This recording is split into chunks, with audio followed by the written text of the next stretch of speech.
Bonjour, alors je me présente, je m'appelle Caroline Merola, je suis auteure et illustratrice. Je fais les histoires et je fais les dessins de mes livres.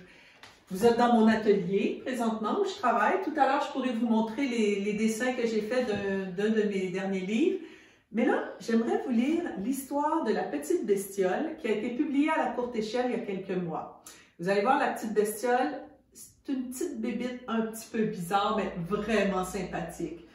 Alors, ça commence comme ceci, la périlleuse aventure de la petite bestiole. Et vous allez voir que des dangers, il y en a partout. Par un beau matin, la petite bestiole et son ami le cochon d'Inde s'en vont cueillir des fruits sauvages dans la forêt. Hein?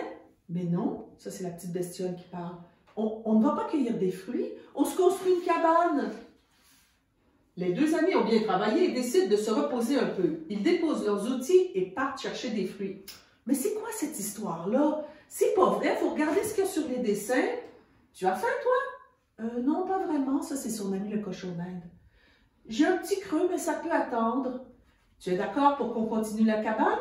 Bien sûr. La petite bébite, blablabla, la bestiole défait tout le texte. Elle dit, ça suffit, cette histoire n'est pas intéressante et on est occupé. Le petit cochon d'Inde trouve ça drôle. Allez, viens m'aider. J'ai une bonne idée, on va prendre les 2 pages. Alors, il tire le décor, il tire. Et voilà, comme ça, on aura beaucoup plus d'espace pour faire notre cabane et vivre notre aventure. Alors, clic, il place le décor. La petite bestiole reprend ses outils. Mais qu'est-ce qui se passe? La pluie se met à tomber. Oh non! Il faut se mettre à l'abri. À l'abri, c'est la pluie. Ah, c'est malin, maintenant, on ne peut même plus travailler. Mais que se passe-t-il? Oh là là, la pluie est en train de tout effacer. C'est affreux! Oh, c'est devenu tout blanc. Oh là là, moi, j'aime pas ça, ce blanc, tout partout. Où est notre cabane maintenant? On ne peut pas rester ici. Et là, le cochon d'Inde fouille dans ses affaires et dit, attends, j'ai peut-être une solution. Voici notre crayon. Hurrah, notre crayon, on est sauvés. C'est un crayon bien spécial qui permet de dessiner ses aventures. Oui, un jour, on l'a trouvé dans une école, on s'en est beaucoup servi. Mon ami dessine mieux que moi, alors c'est lui qui s'en sert le plus souvent. Ouais, tu vas voir, on ne restera pas ici longtemps. Il dessine une porte, mais là, où va mener la porte, vous pensez? Mais de l'autre côté, je suis sûre que c'est plus intéressant. Qu'est-ce qu'il y a de l'autre côté? Oh, comme c'est bizarre! Ce n'est pas notre cabane en tout cas. Là, tu tournes. Oh là là, on n'est pas dans une forêt. Mais où sont-ils? Alors, la petite bestiole et le cochon d'Inde décident d'aller explorer. Oh oh, qui est-ce qui se promène ici? Et là, oh, au secours! Quoi? Qu'est-ce qu'il y a? La petite bestiole n'a pas encore vu le chat. Oh, là, elle comprend. Vite, sauvons-nous! Il y a une petite cachette ici. Rentre dans le trou, le trou dans le mur. Oh là là, le chat ne peut pas rentrer, seulement passer sa petite patte. Oh là là, on l'a échappé belle. Ah, mais il est enragé, ce chat. Et là, il s'aperçoit qu'il y a quelque chose ici qui fait un drôle de bruit. Oh, et il y a quelqu'un? Oh, il fait noir ici, je n'aime pas ça. Le petit cochon d'Inde est un peu plus peureux. Mais c'est étrange. Qu'est-ce que c'est que ça? On se demande bien qu'est-ce que c'est. Attention, lui dit le cochon d'Inde. Ne t'approche pas, c'est peut-être un monstre. Qu'est-ce que c'est? Mais non, c'est des petits mulots. Oh là là, ce ne sont que des mulots. Mais les mulots sont tout fatigués. Qu'est-ce que vous faites chez nous? Mais on s'est perdu. Ouais, et il y a un chat effrayant qui veut nous manger.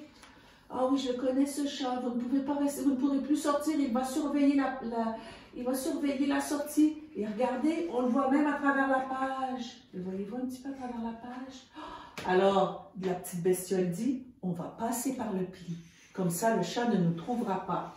Mais oui, c'est vrai. Pour passer de l'autre côté, ils ont passé par le pli du livre. Et voilà.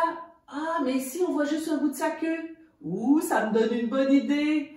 Oh là là, fais attention, dit le cochon d'Inde. Ça peut être dangereux. Et le petit mulot lui dit, ouais, c'est vrai, monsieur, il faut faire super attention, il est super dangereux. Et l'autre petit s'y dit, c'est drôle de passer par le pli. Et là, le minou dit, il sent qu'il y a quelque chose qui se passe. Oh, la petite bestiole a dessiné une tête de loup. Tiens, et ça t'apprendra, gros matou. Là, le cochon d'Inde lui dit, mon ami a toujours de bonnes idées. Et là, le chat s'enfuit en courant avec le masque de loup agrippé après la queue. Adieu, gros matou, maintenant on peut aller où on veut. Oh non, pas encore une page blanche. Ça, les pages blanches, ils n'aiment pas ça, il se passe rien.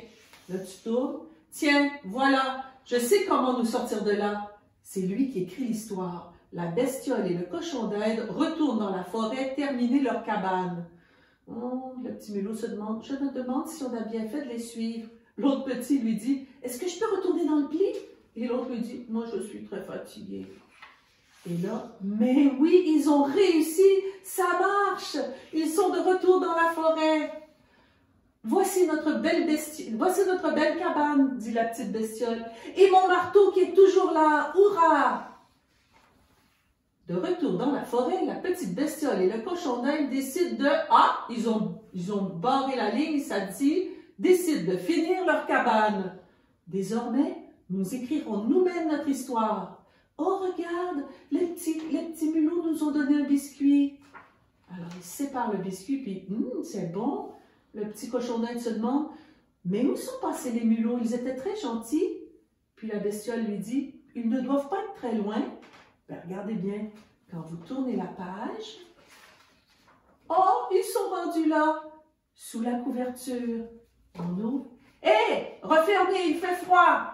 Alors, on referme la couverture, on referme le livre, et c'était La périlleuse aventure de la petite bestiole, écrit et dessiné par Caroline Merola. Venez voir, je vais vous montrer sur ma table à dessin. Sur ma table à dessin, il y a des pots d'encre, il y a des pinceaux, parce que moi, je travaille avec de l'encre, avec des crayons de couleur. Et ça, ce sont les dessins qui sont tirés d'un album qui vient tout juste de sortir à la courte échelle encore et qui s'appelle Victor et Lino. Vous voyez? Ici, vous avez le dessin, on appelle ça le dessin original, qui est fait à l'encre et au crayon. Et vous avez le livre imprimé avec tous les dessins en couleur qu'on retrouve dans le livre. Alors ça, c'est mon dernier livre qui s'appelle Victor et Lino.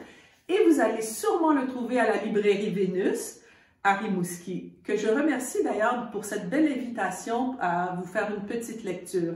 Et je dis un merci à Nora, ma soeur, que vous ne voyez pas, mais c'est elle qui tient la caméra.